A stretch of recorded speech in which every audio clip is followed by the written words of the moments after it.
I need y'all's help. We're having problems with wildlife. Raccoons, possum, skunk, bear, and now coyote. And what lures animals in is scrap food. It's hot. Animals are coming out of the mountains to get food and water. And where's the right place to put trash? Food in the trash can. I put these up every night in my building. And what we are wanting to do, let me walk down here, is I have a little over 1.25 acres. And as you can see,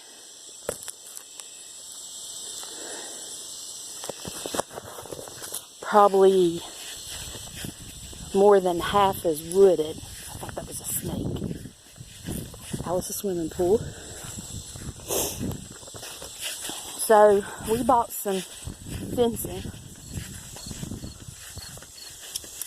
I just ate an apple. There's your dog fencing. This is 100 feet, 100 feet, 200 feet. And I'm not going to show it, but from this corner of the yard, that way, back that way, is 200 feet. We're going to put it up with T-paste.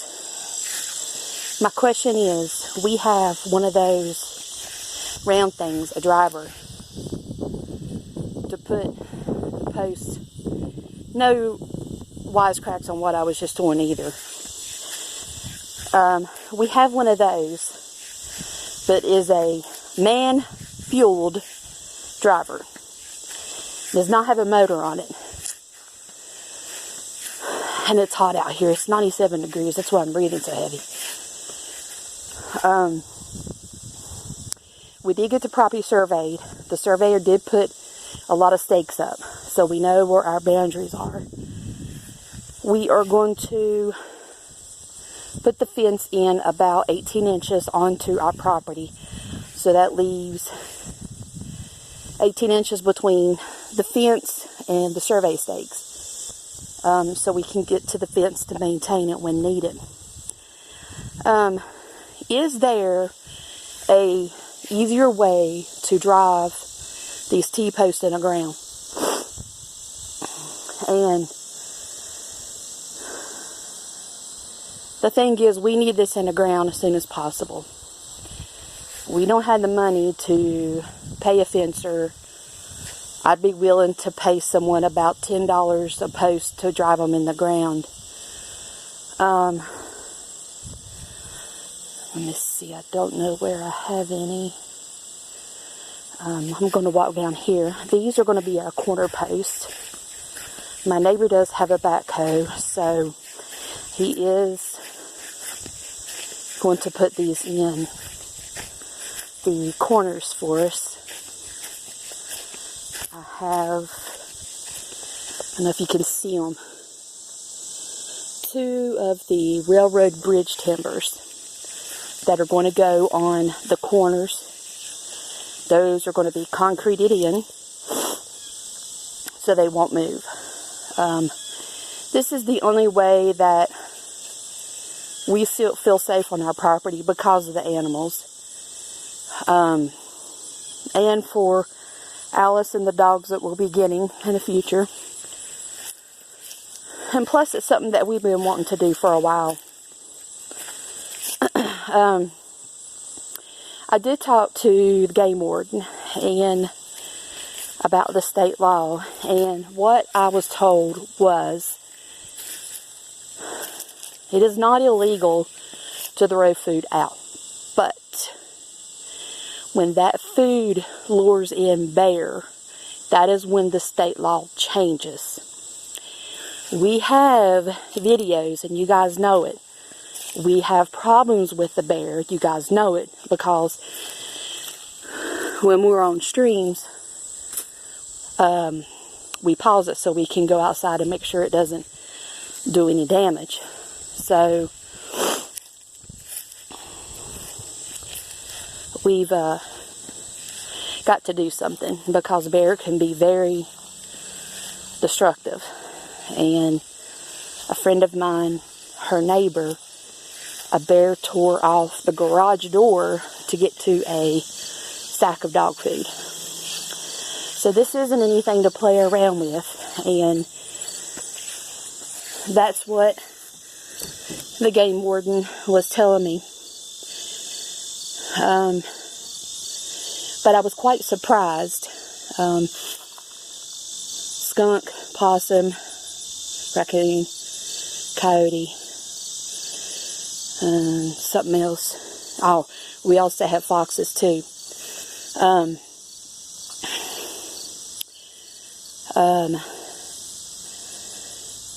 I was thinking it was one more. Those are considered nuisance animals, and you're allowed to shoot and kill them as long as you have enough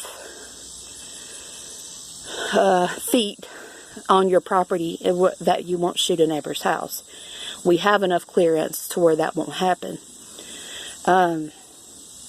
So with that being said, and at the advice of the game warden, we think this is the best in everybody's interest, and I hate it's come to this. And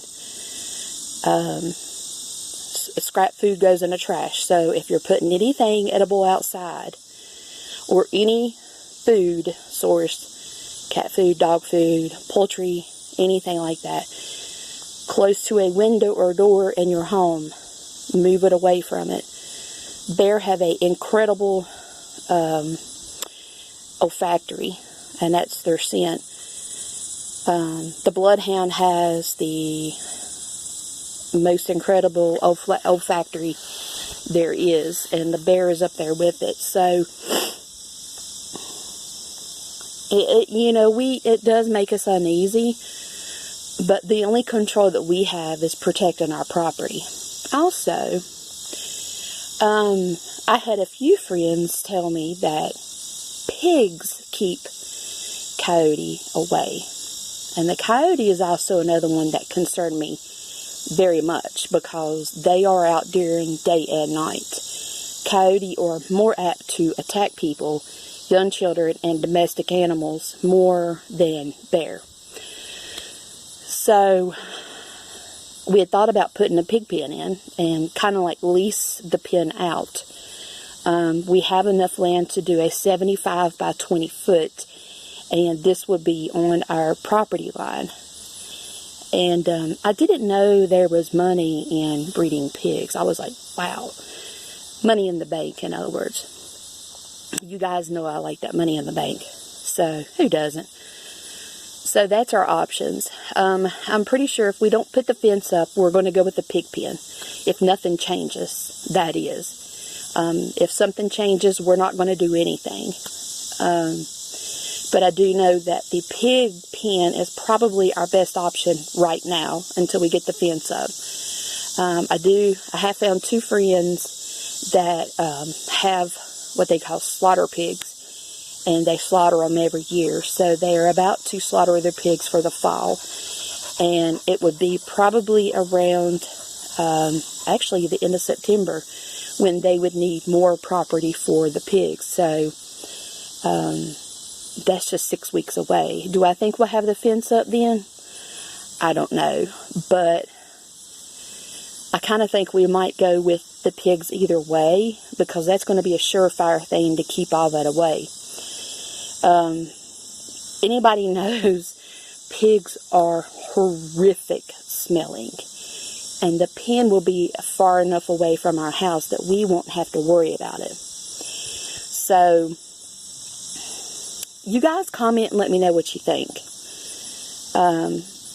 I'm trying to be an easygoing person, but it's kind of like we don't have any choice right now. The only choice we have is to react to the situation, and that is to protect our property, our well-being, our property's well-being, our domestic animals.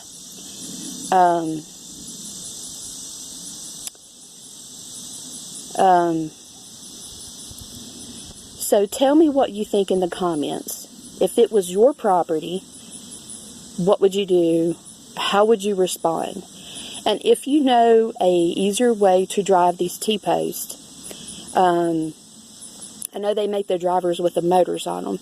If you know how to drive these T-posts easier and quicker, let me know in the comments. If you can rent equipment, if you can buy something relatively low priced, let me know. But eventually we're going to have all of this land fenced in. I think for now, temporarily, I have electric fencing. I have the box, the wire, the post, the plastic things that it goes in. I might go ahead and run that on in the woods because it don't take very long to put it up. I used to have it up around my property when I had my 2 other dogs.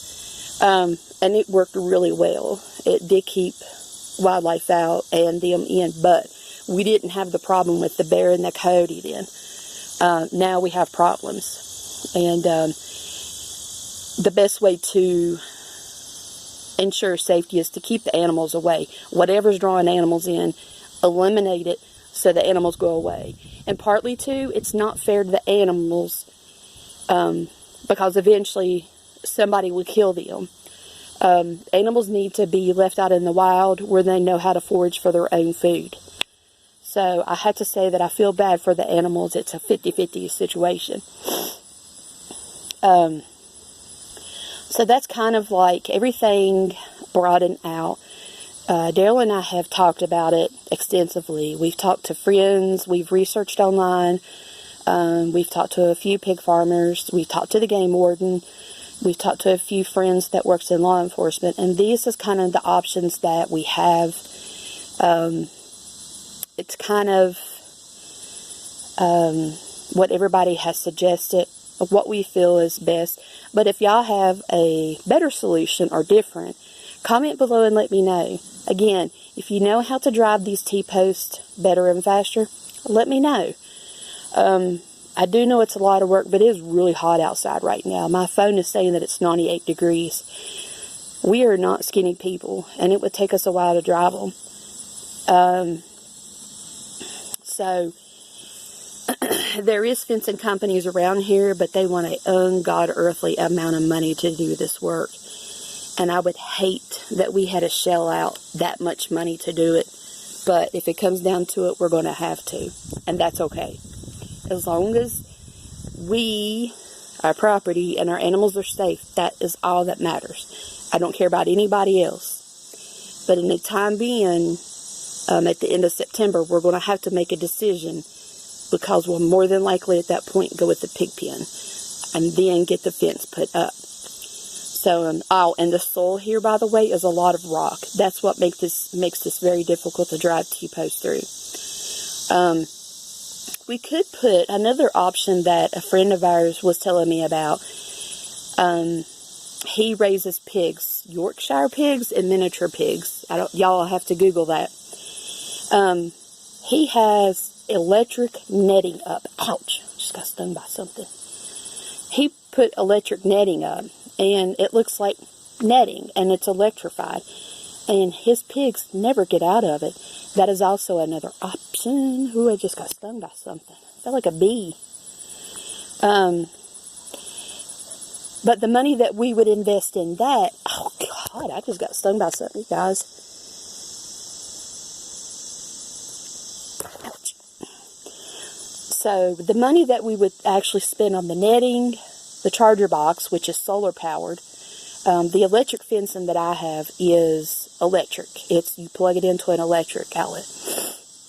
And let me tell you, that stuff hurts because dummy me was the guinea pig to grab hold of it to see if it was working. And let me tell you, it was early morning with dew on the grass. Go ahead and laugh while I'm telling you this. And what actually happened was we had it about 2 feet up. We had 3 strands.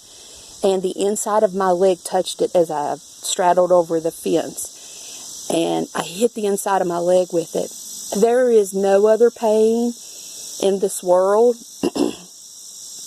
I have heard people talking about getting electrocuted by some volt of electricity, and it grabs hold of you and you can't let go of it. We'll just put it this way. When my leg hit it, I was jerking. I was convulsing because I couldn't pull my leg away from it. And my mother was alive then, and she was standing outside because I had went down there. She had cooked us breakfast, and she was laughing her tail end off, and that hurt so bad. And ever since then, when I plugged the fence up when we left, I was always in fear of it shocking me. I would put on rubber gloves. My father was an electrician, and he had the rubber gloves where the electricity wouldn't conduct through it up to a certain voltage. And I would always wear them gloves. I was terrified of electric fencing, and I still am. So I'm sorry this vlog is so long, but there's so much that's going into this. There's so many options. I guess I'm just going to have to sit down and write this down, and write down what we need, and then start listing the pros and cons of each. So, in short, what do you think is best? Remember safety. Remember that it's all about us. That is all I'm concerned about, is our specific address. And you guys know that the bear has been around the house because we have videos on our YouTube channel of it. And you guys also know because we've been on stream when they have been around the house. The bear does have one path that it walks. And you can see it clearly. And so let me know what you think. Comment if you were us, what you would do. What do you think the best method is? Put a pin in, then put the dog fence up. If anybody lives close to us that would like to volunteer, or we could pay you a little bit of money to help put this up, let me know. Some of you know our phone number. Y'all know, all of y'all know our Instagram. But let me know what y'all think. And I'm sorry this is so long. It's just a lot of stuff that I have to get off my mind. There's a few other things I can't think of. But let me know. Thank y'all for watching. Thank you for the support. And also, if you have a breed of pig that sells for